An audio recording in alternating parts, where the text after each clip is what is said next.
নমস্কার সবাইকে, welcome back to my channel Priti cooking house. আমার আজকের রেসিপি আলু দিয়ে শিং মাছের পাতলা ঝোল। তো শিং মাছের তরকারি রান্না করার জন্য পেঁয়াজ কেটে নিলাম। এবারে কড়াইয়ে তেল পেঁয়াজ দিয়ে দিলাম।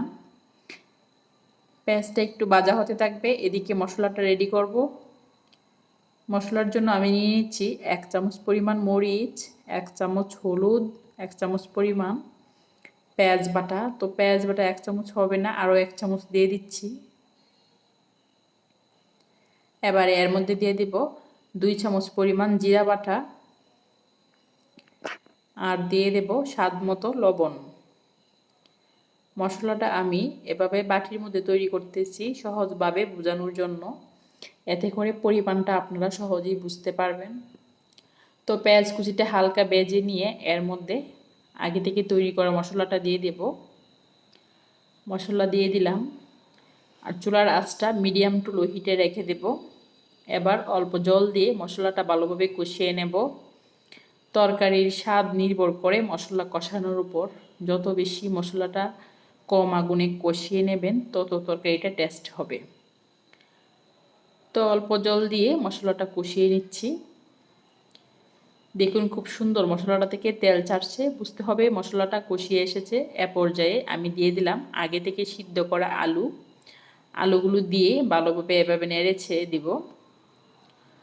মশলার সঙ্গে আলুগুলো 2 থেকে 3 মিনিট এভাবে কষিয়ে নেব, এতে করে তরকারিটা খুব টেস্ট হবে। তো খুব সুন্দর করে মশলার সঙ্গে আলুগুলো আমি মিশিয়ে নিচ্ছি। এবারে এর মধ্যে পরিমাণ মতো ঝোল দিয়ে দেব। শিং মাছের পাতলা ঝোল খুব টেস্ট। তো এর মধ্যে দিয়ে দিলাম দারুচিনি টুকরা ও এলাচ। আমি এখানে 3 থেকে 4টি এলাচ ও দারচিনি দিয়ে দিলাম। শিং মাছের তরকারি রান্না করলে অবশ্যই দারুচিনি এলাচ ব্যবহার করবেন, এতে তরকারির ফ্লেভারটা ভালো আসে আর খেতেও খুব টেস্ট হয়।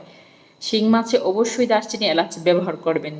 যে কোনো সবজি দিয়ে রান্না করলে, শুধু আলু না, যদি ডাঁটা বা অন্যান্য সবজি দিয়েও শিং মাছ রান্না করেন অবশ্যই দারচিনি এলাচ ব্যবহার করবেন। তো দিয়ে দিলাম পরিমাণ মতো জল। এবার একটু নেড়ে ছেড়ে দেবো। আর আমি শিং মাছগুলো আগে ভেজে নিয়েছিলাম, এবারে এর মধ্যে মাছ দিয়ে দেব। আমি চেষ্টা করি খুব সহজভাবেই দেখানোর জন্য। তো এবার আগে থেকে শিং মাছ ভেজে রাখা এবার দিয়ে দেব।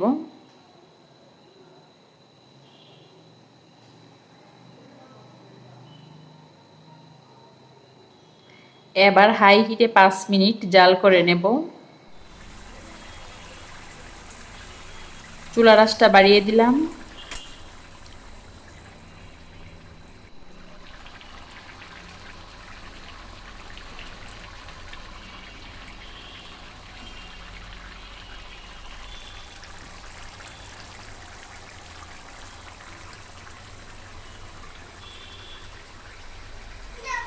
তো 5 মিনিট হাই হিটে জাল করে নেওয়ার পর তরকারিটা হয়ে এসেছে, নামিয়ে নিলাম।